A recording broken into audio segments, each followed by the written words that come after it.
Bonjour à tous, ravi de nous retrouver ensemble pour cette soirée de prière, ces moments tellement bénis, tellement importants pour la vie de l'Église, pouvoir nous retrouver ensemble afin de pouvoir répandre notre cœur devant le Seigneur et aussi faire monter vers notre Dieu eh bien, les différents sujets de prière que nous allons avoir ensemble.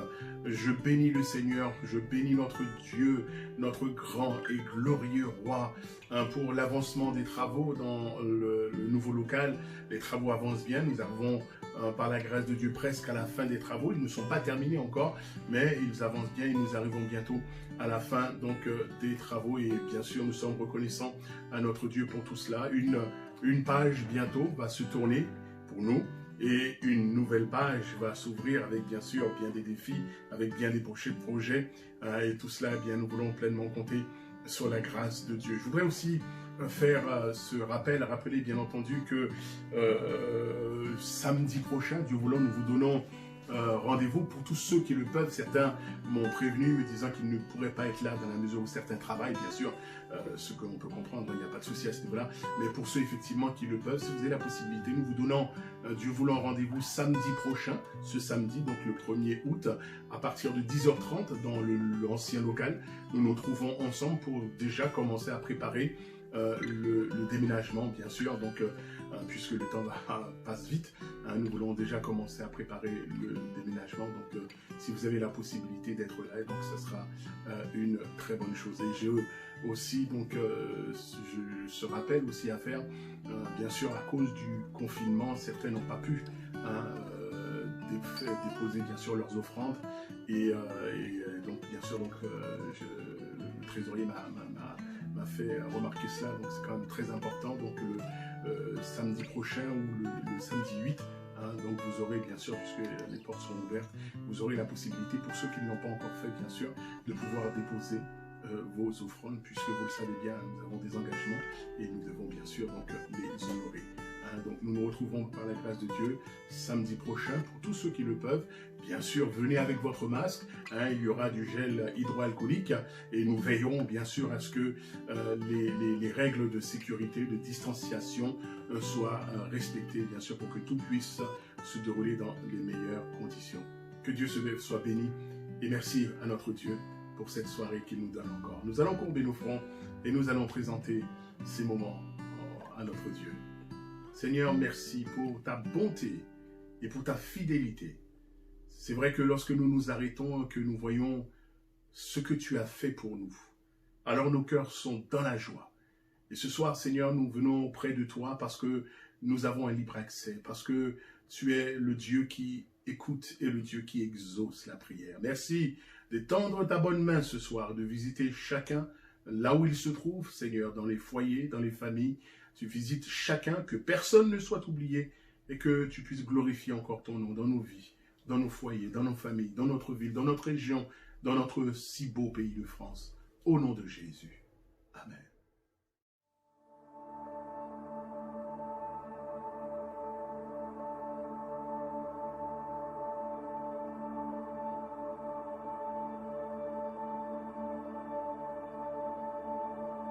Tu étais là dès la création, Fils unique du Dieu très haut,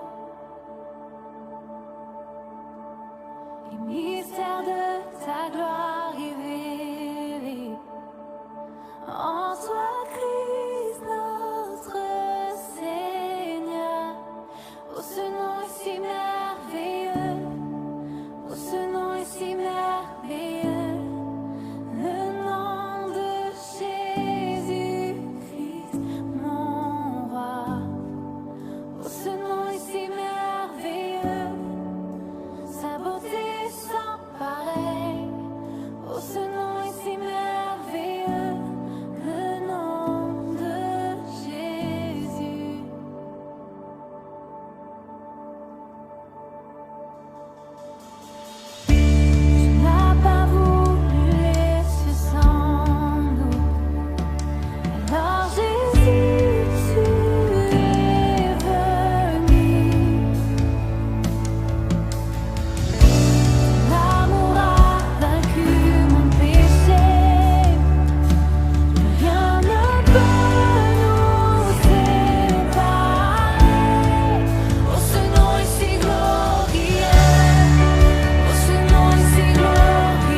Sans plus tarder, nous allons ensemble ouvrir la parole de Dieu, la Bible, et bien sûr recevoir le conseil de Dieu pour chacun d'entre nous. Et ce soir, j'ai donné pour titre au message de ce soir, « Les œuvres bonnes préparées par Dieu pour toi ». Les œuvres bonnes préparées par Dieu pour toi. Nous lisons cela dans l'Épître aux Éphésiens, c'est l'apôtre Paul qui nous dit cela. Dans l'Épître aux Éphésiens, au chapitre 2, à partir du verset 8 jusqu'au verset 10, et voilà ce que l'apôtre Paul dira. Il dira, « Car c'est par la grâce que vous êtes sauvés, par le moyen de la foi, et cela ne vient pas de vous, c'est le don de Dieu. Ce n'est point par les œuvres, afin que personne ne se glorifie, car nous sommes son ouvrage, ayant été créés en Jésus-Christ pour de bonnes œuvres que Dieu a préparées d'avance afin que nous les pratiquions. Car nous sommes son ouvrage, ayant été créés en Jésus-Christ pour de bonnes œuvres que Dieu a préparées d'avance afin que nous les pratiquions. Amen. Seigneur, aide-nous, s'il te plaît, ce soir encore, à bien comprendre, à bien réaliser ce que tu attends de nous et ce que, Seigneur, là où tu veux nous emmener. Nous te bénissons parce que ta grâce est abondante dans nos vies. Tu nous as sauvés par grâce, tu nous as tout donné par grâce. Et tu as aussi, mon Dieu, dans ton amour, dans ta grâce, tu as préparé des œuvres bonnes afin que nous les accomplissions. Aide-nous dans toutes ces choses, Seigneur, au nom de Jésus. Amen. Une autre version de ce passage que nous venons de lire, selon la Bible du Semeur, il y a quelques variantes que j'aimerais échanger, partager avec vous.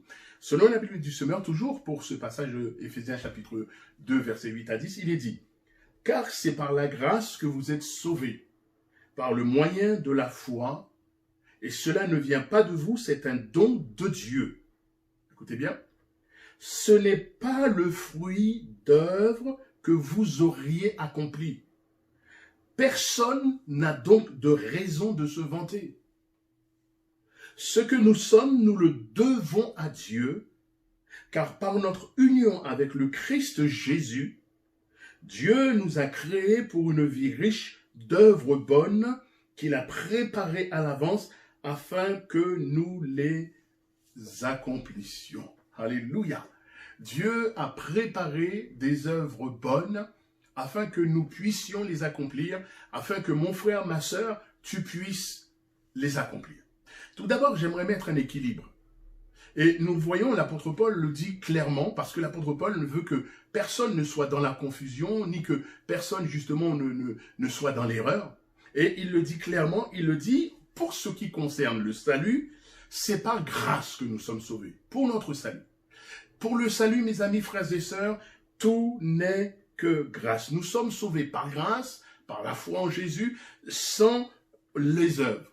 Et d'ailleurs, aucune œuvre que nous pourrions faire pour mériter le salut ne serait suffisant aux yeux de notre Dieu. L'être humain est dans l'incapacité totale de pouvoir se sauver lui-même. C'est la raison pour laquelle Dieu a envoyé Jésus. C'est pour cela que la croix a été dressée, parce que Dieu sait que nous ne pouvions pas nous sauver. Alors, dans son amour, il a envoyé son Fils Jésus-Christ. Il est venu et c'est lui qui a tout accompli. Toutes les exigences de Dieu, Jésus les a accomplies pour nous. Nous n'en avions pas la force. Nous n'en avions pas la capacité. Mais Christ est venu et Christ l'a fait pour chacun d'entre nous. Le prophète Ésaïe dira dans Ésaïe chapitre 64, verset 5-6, il dira effectivement que nous sommes tous des impurs et toute notre justice est comme un vêtement souillé devant Dieu. Ce que nous pourrions faire, ce que nous ne pouvions pas faire, Jésus-Christ, le Fils de Dieu, l'a accompli pour chacun d'entre nous. C'est la raison pour laquelle Personne ne peut se vanter de quoi que ce soit. Personne ne peut se glorifier de quoi que ce soit. Et si nous pouvons nous glorifier de quelque chose, entre guillemets, c'est en Jésus-Christ. C'est plus exactement glorifier Jésus qui, lui, alléluia, est notre héros et qui, lui, pour chacun d'entre nous, a tout accompli, que son nom soit béni. Et pour chacun d'entre nous, pour notre salut, mes amis, tout n'est que grâce. C'est pas la grâce. La grâce, par définition, c'est un bienfait de Dieu immérité. Un bienfait que nous ne méritions pas, mais que Dieu a décidé de faire pour chacun d'entre nous. Donc, une fois que ce point est bien clair, c'est par grâce que nous sommes sauvés, par les œuvres. D'ailleurs, Jésus-Christ dira lui-même, l'œuvre, c'est de croire en lui. C'est de croire en ce que lui, il a tout accompli pour nous. C'est par la foi. Donc, une fois qu'on a bien compris cela, maintenant, on peut continuer. Donc, nous sommes sauvés par la grâce et non pas par les œuvres. C'est Christ qui a tout accompli pour chacun d'entre nous. Mais, une fois que c'est dit, cela ne veut pas dire, bien sûr, que Dieu ne s'intéresse pas aux œuvres bonnes que nous pourrions faire ou que Dieu serait indifférent aux œuvres bonnes que nous pourrions faire. Bien au contraire.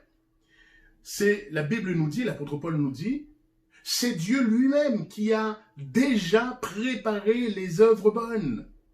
Les œuvres bonnes, Dieu les a préparées déjà pour chacun d'entre nous. Pour moi, pour toi, pour nous. Dieu, mon frère, ma sœur, a lui-même, par avance, préparé des œuvres bonnes pour que tu puisses l'accomplir, pour que nous puissions les accomplir. Éphésiens 2,10, Paul dit, car nous sommes son ouvrage, l'ouvrage de Dieu, ayant été créés en Jésus-Christ pour, notez bien, pour de bonnes œuvres que Dieu a préparées d'avance afin que nous les pratiquions, afin que nous puissions accomplir les œuvres bonnes que Dieu a préparées d'avance pour chacun d'entre nous. Donc, Dieu a déjà préparé ces œuvres bonnes. Il les a déjà préparées. Et il les a préparées, nous dit l'apôtre Paul, il les a préparées d'avance. Et il les a préparées dans un but, et le but, c'est que nous puissions les accomplir, nous puissions les faire, nous puissions les réaliser. Et c'est donc pas nous qui allons, comment dirais-je, préparer les œuvres, mais c'est Dieu qui les a préparées, et il nous appartient de les accomplir et de rentrer dans ces œuvres que Dieu a préparées d'avance pour chacun d'entre nous. La Bible nous enseigne que depuis le jour où nous avons reçu Jésus-Christ dans notre vie comme Sauveur et Seigneur, depuis le jour où nous avons cru en lui, Dieu nous a fait naître de nouveau. Dieu nous a régénérés par la puissance du Saint-Esprit. Dieu a fait de nous de nouvelles créatures. Et c'est ce que l'apôtre Paul dira dans la deuxième épître de Corinthiens, chapitre 5, verset 17. L'apôtre Paul dira, « Si quelqu'un est en Christ, il est une nouvelle créature. » Et voyez-vous, malgré le fait, bien sûr, que nous ne sommes pas sauvés par les œuvres, mais nous sommes sauvés par grâce, par le moyen de la foi, pour de bonnes œuvres que Dieu a préparées d'avance pour chacun d'entre nous. Et voyez-vous, étant devenus maintenant de nouvelles créatures, régénérées par l'Esprit de Dieu, Dieu a créé ces œuvres pour que nous puissions les faire, pour que nous puissions les réaliser, pour que nous puissions les accomplir. Et en faisant de nous, frères et sœurs, de nouvelles créatures, c'est extraordinaire, Dieu nous a aussi rendus capables. La Bible nous dit que toute capacité vient de Dieu, et en nous régénérant, en faisant de nous de nouvelles créatures, Dieu nous a rendus parfaitement capables pour pouvoir réaliser ces œuvres bonnes qu'il a préparées d'avance pour chacun d'entre nous. Il nous a rendus capables. Maintenant, accomplir les œuvres de Dieu fait partie, je pourrais dire, de notre nature, fait partie de nos gènes, fait partie de notre ADN. Et marcher dans ce que Dieu a prévu pour nous, eh bien ça fait partie effectivement de notre nature, nouvelle nature que Dieu nous a donnée. Ce sont des œuvres de grâce que Dieu a préparées pour toi.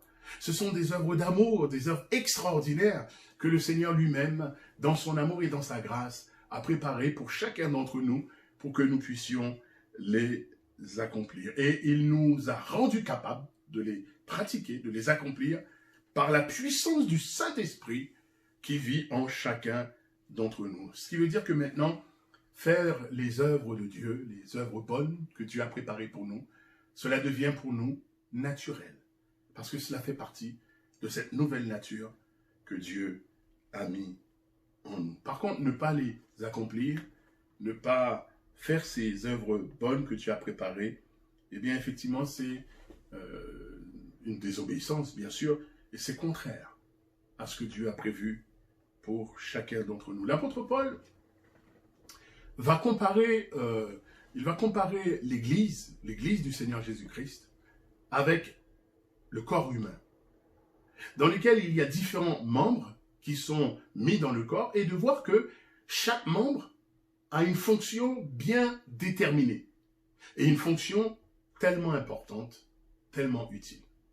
Nous lisons dans la première épître de l'apôtre des Corinthiens, au chapitre 12, au verset 27, Paul dira « Vous êtes le corps de Christ, et vous êtes ses membres, chacun pour sa part. Vous êtes le corps de Christ, l'Église, et vous êtes ses membres, chacun pour sa part. » Et au verset 18, il dira « Maintenant, Dieu a placé chacun des membres dans le corps comme il a voulu. » Dieu a placé chacun des membres dans le corps comme il a voulu. Donc, chacun d'entre vous, chacun d'entre nous, nous sommes devenus, frères et sœurs, par la foi en Jésus, nous sommes devenus donc les membres du corps de Jésus-Christ.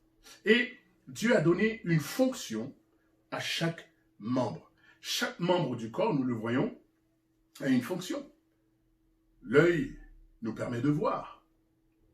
L'oreille nous permet d'entendre. La bouche nous permet de parler. Les pieds nous permettent de marcher, etc., etc. Chaque membre donc, a donc une fonction, a donc un rôle spécifique, importante.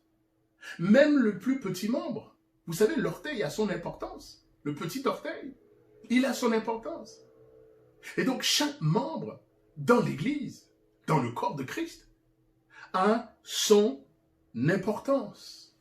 Même les plus petits ont aussi leur importance. Et c'est vrai que, comme pour le corps, nous le voyons, le corps a une tête, et c'est la tête qui donne les ordres. Et la Bible nous enseigne que la tête dans le corps de Christ, la tête c'est Jésus. C'est lui qui donne les directives. C'est lui qui donne les orientations. Par le Saint-Esprit, par sa parole. Mais celui qui donne les orientations, celui qui conduit, qui dirige, qui donne les ordres, c'est Christ. Il est le chef, et Jésus est la tête de l'Église, qui est son corps. Éphésiens 5, 23, il est dit, Christ est le chef de l'Église, qui est son corps, et dont il est le sauveur. Donc c'est Jésus qui donne les directives, c'est Jésus qui conduit son Église, c'est lui qui dirige, qui oriente toutes choses, et notre responsabilité, la responsabilité de chaque membre, de chacun d'entre nous, c'est d'obéir aux directives que Dieu nous donne. Et Dieu a préparé, frères et sœurs, Dieu a préparé des œuvres bonnes pour chacun d'entre vous, pour chacun d'entre nous. Dieu les a préparées d'avance. Et notre responsabilité, notre mission consiste à les pratiquer, à les réaliser, à les faire et à y obéir. C'est à nous, frères et sœurs. C'est à nous, c'est à toi, à moi, à chacun d'entre nous, qu'il appartient de réaliser, de faire les œuvres bonnes que Dieu a préparées pour nous. C'est à nous, chacun d'entre nous, chaque membre, qu'il appartient de les pratiquer. Et en fait, cela revient à dire, en les pratiquant, en accomplissant ces œuvres bonnes que Dieu a préparées pour nous, cela revient à dire que, en fait, nous fonctionnions comme Dieu veut que nous fonctionnions. Et si nous n'accomplissons pas ces œuvres bonnes que Dieu a préparées pour chacun d'entre vous, si vous ne l'accomplissez pas, si nous ne l'accomplissons pas, personne ne le fera pour nous. Personne ne le fera pour nous.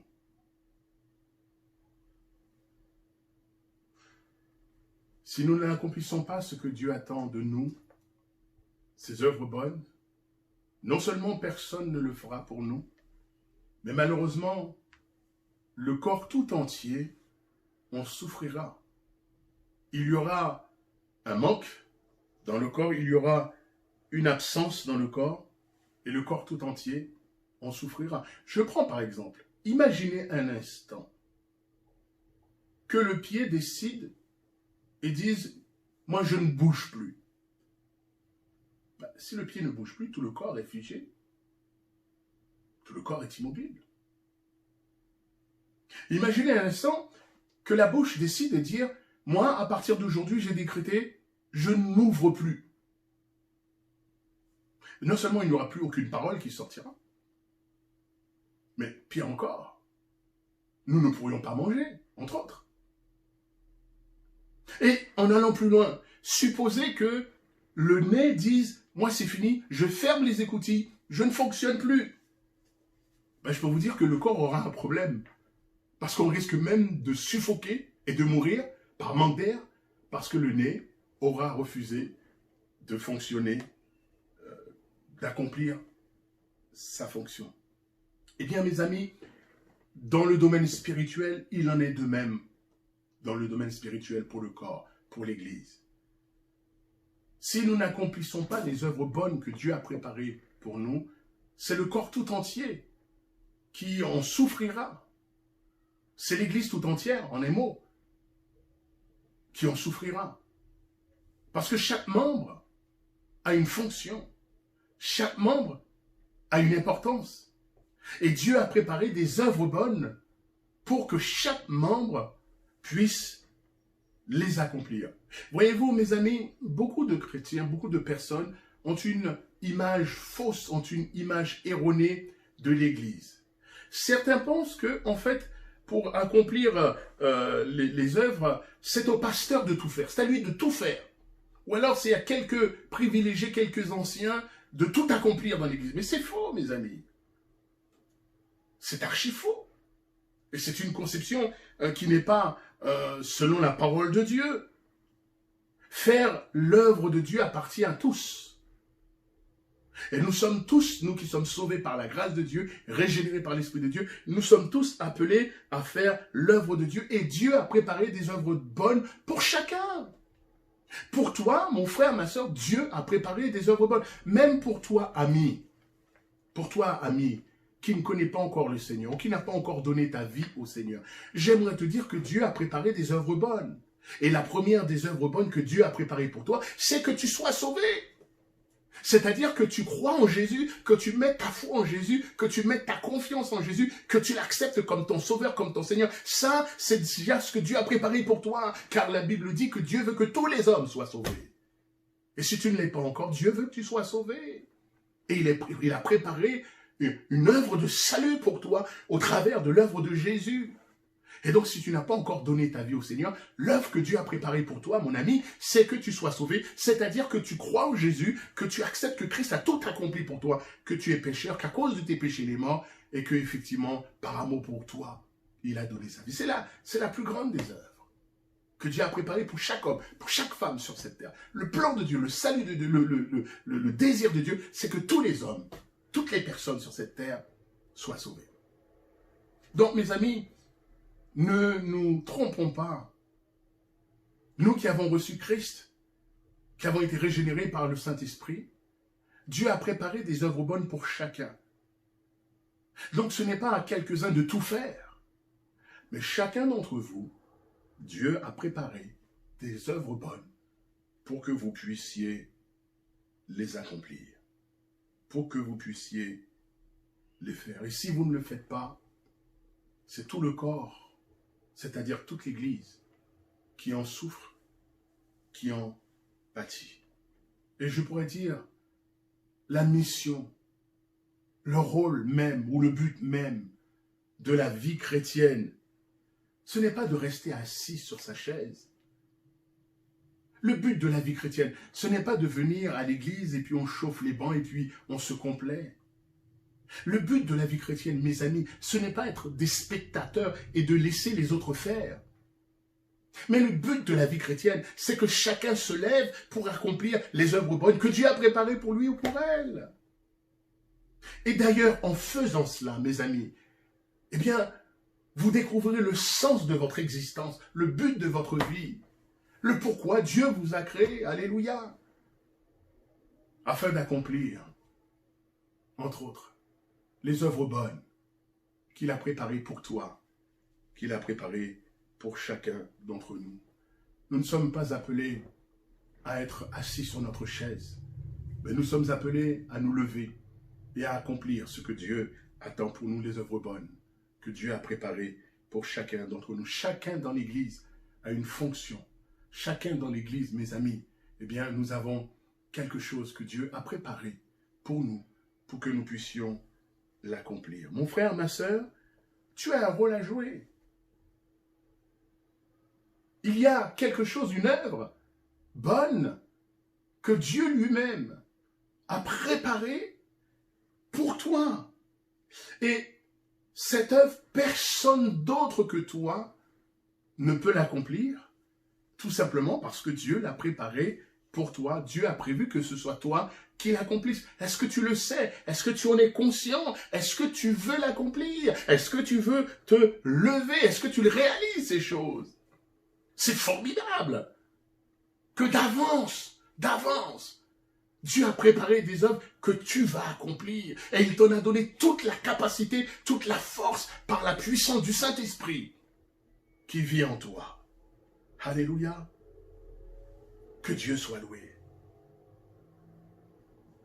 Si tu ne le fais pas, personne ne le fera à ta place. Et malheureusement, ça sera perdu pour l'éternité. C'est pour cela qu'il est important que chacun se lève dans l'œuvre de Dieu et pour la cause de Jésus.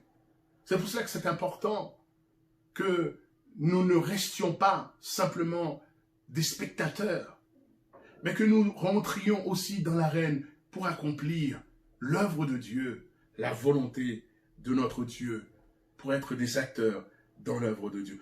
Lève-toi, mon ami, mon frère, ma sœur. Ce soir, prends la décision au plus profond de toi, dans la présence de Dieu, dans ce temps de prière que nous allons avoir. Et dis, Seigneur, je me lève. Je me lève pour toi. Je me lève par la foi. Je me lève pour accomplir les œuvres bonnes que tu as préparées pour moi d'avance, afin que je puisse les pratiquer, afin que je puisse les réaliser. Je vais être disponible. Et c'est important, mes amis, d'être disponible pour Dieu. Et être disponible pour Dieu, entre autres, eh bien, cela commence déjà à être au rendez-vous que Dieu nous fixe. Samedi prochain, pour ceux qui le peuvent, c'est un rendez-vous que Dieu nous donne. Être disponible pour Dieu, pour pouvoir accomplir ce que Dieu veut que nous fassions. Et si vous n'êtes pas disponible pour Dieu, mes amis, si vous n'êtes pas disponible pour Dieu, rien ne se fera. Rien ne se fera.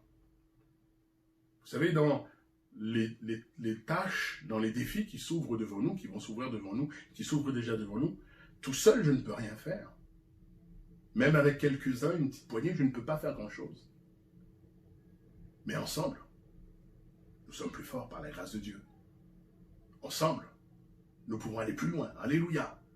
Et ensemble, nous pouvons accomplir plus de choses dans le nom du Seigneur Jésus-Christ. Oh, que Dieu te bénisse, mon frère, ma sœur. Et que dans cette soirée, tu puisses réaliser que Dieu a prévu des œuvres bonnes pour toi. Et qu'il t'appartient. C'est ta responsabilité. Et que Dieu compte sur toi. Dieu compte sur chacun d'entre vous, chacun d'entre nous, afin que nous puissions les accomplir pour la gloire de Dieu. Puissions-nous nous lever comme un seul homme. Bien souvent, nous voyons dans la parole de Dieu, où nous voyons le peuple de Dieu qui, dans l'unité, dans l'harmonie, se lève comme un seul homme pour brandir la bannière de Jésus-Christ. Vous savez, si la tête donne des ordres et que le corps n'obéit pas, alors il y a un dysfonctionnement. il y a un dysfonctionnement. Si la tête dit au pied d'avancer et que le pied n'avance pas, alors il y a un dysfonctionnement. Nous pourrions considérer que le pied est malade.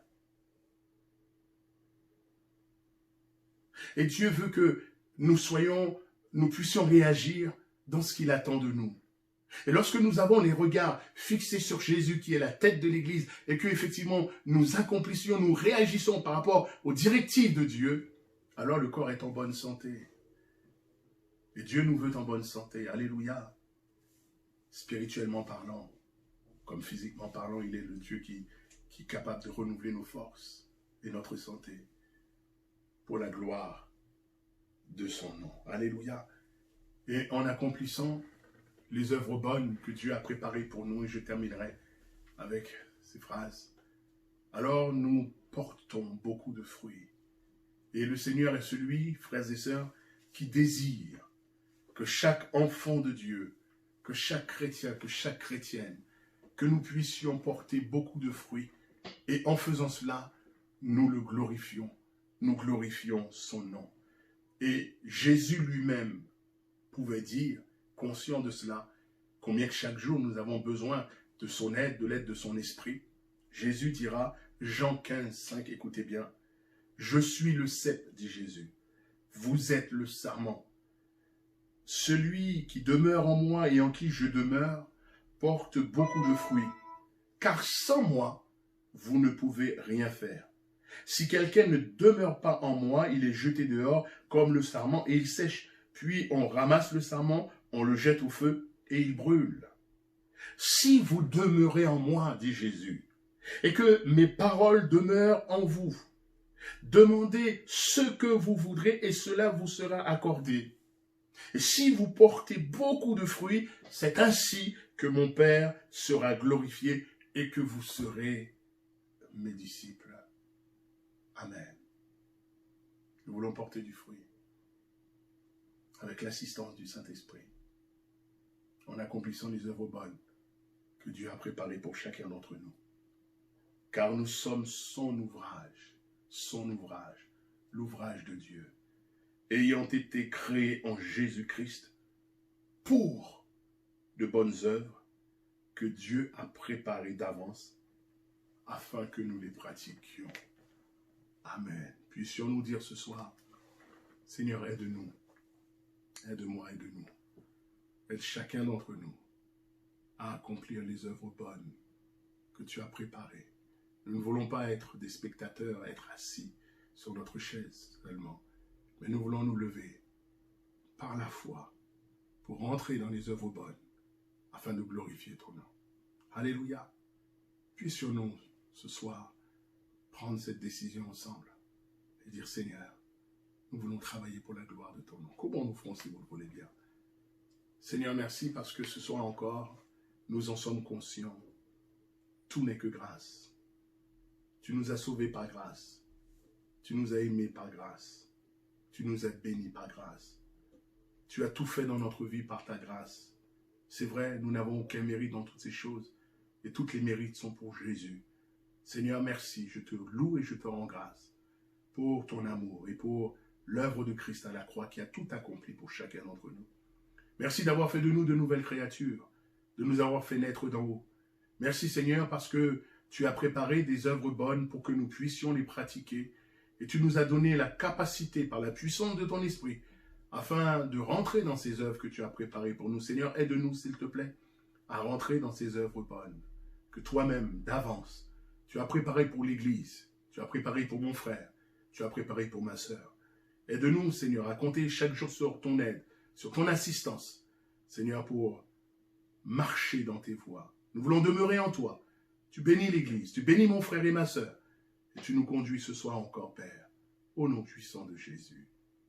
Amen.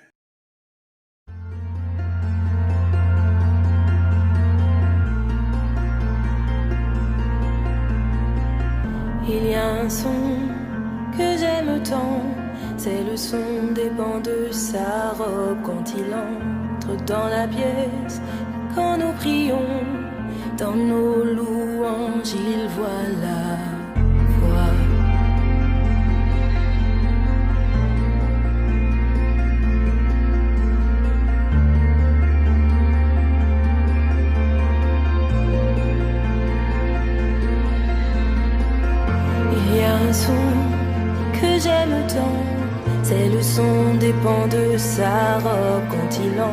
entre dans la pièce. Et quand nous prions, dans nos chants, il voit notre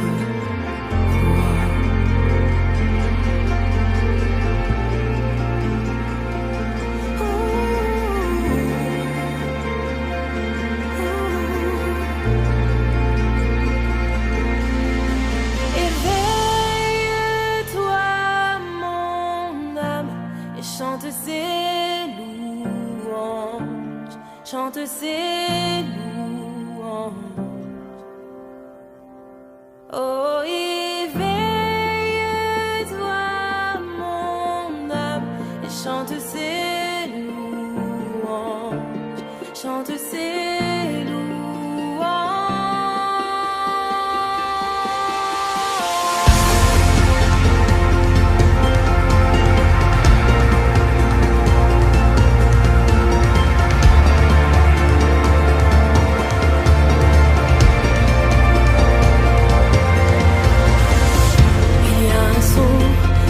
Change tout, le son de son église à genoux.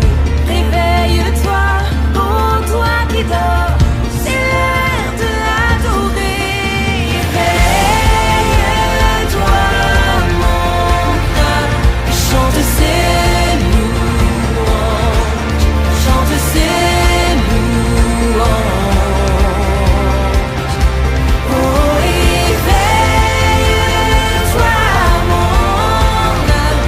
chante ses louanges, chante ses louanges.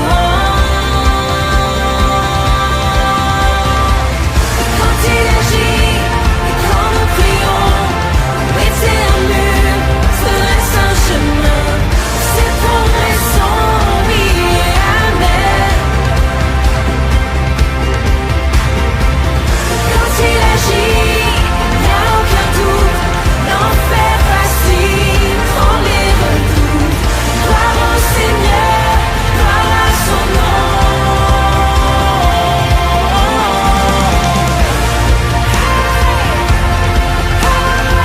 Que le roi de gloire fasse son entrée. Que le plat genou vient l'adorer.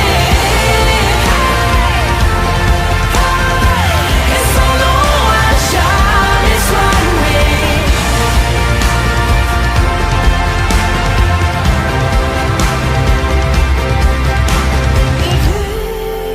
Éveille-toi, mon âme, et chante ses louanges, chante ses louanges.